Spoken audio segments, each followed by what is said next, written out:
Hola amigos, bien ok. Saludos desde Medellín. Otro día bonita aquí con las luces, ¿no? Entonces hoy el tema es cómo para utilizar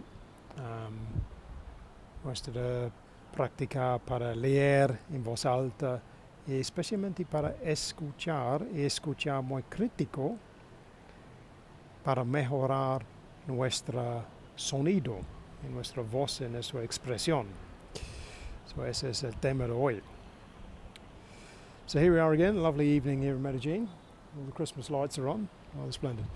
So the theme for today is how we use our reading practice, specifically when we're reading aloud, how we can use this, and by listening critically, very carefully to what we're saying, how we can use this to help us improve our sound. And by sound I mean a combination of our pronunciation and our expression. And altogether this should give us a more fluid and more natural sound. So we should sound more like a native speaker if we can achieve that. So how do we do that? Well, really we pick something to read. So we need like a base text, ideally, something we know, okay, these are the words we're going to use, so we don't have to make them up. If you're lucky enough to have a native speaker near you, ideally get them to read that to you first. Listen to how they say it. Listen to how they express the words, what kind of emotion they put into it, what stress they put on particular words, how they say particular syllables, the kind of flow of their speech, let's say. And see if you can copy that. You don't have to copy their accent, but you're trying to get closer to the way they speak, in the sense of their tempo, the speed, how slowly they speak, the way they sound the words, how they focus perhaps on the endings of words or particular syllables, this kind of thing. Now, if you don't have a friendly native speaker near you, next best way to do this is to pick either like an audio book, a podcast, some other interview perhaps you can find easily on YouTube that has a transcript. Because with the transcript now you know exactly what was said. So then again you listen to how it's said by the native speaker. Listen to this several times. Try and read it yourself. And this is the tricky bit. You then ideally have to record what you said so you can play it back and listen to that critically. And that's when you have to start listening very carefully to, okay, so that's how I said it, that's how he said it, was that close enough, could I improve it? Start looking like that.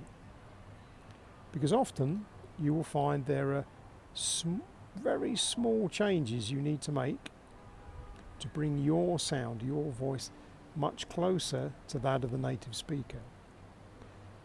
And why do we need to speak this in a very similar way to the native speaker? Well, the idea really is, and again, it's not about the accent, it's more about the speed, the tone of voice, and the form of expression is the important bit. Because the closer you get to a native type sound, the easier you are to understand to start with.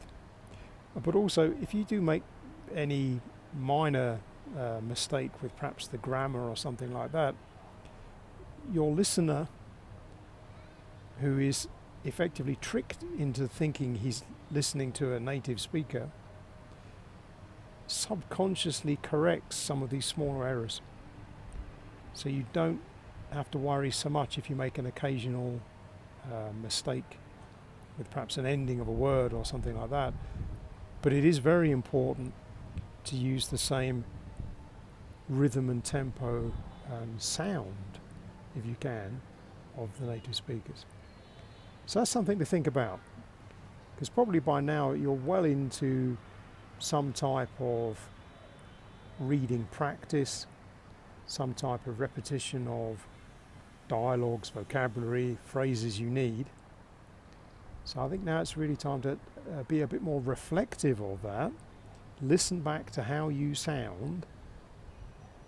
Ideally model that with actual examples of how people, native speakers of your target language, really sound, and be critical of yourself in a friendly way to say, okay, well look, that's the sentence I'm trying to repeat. How close can I get to the sound I'm hearing? So there we go. That's our challenge for the weekend. So I hope that's useful. Have a think about that. And from Medellin, cheerio for now.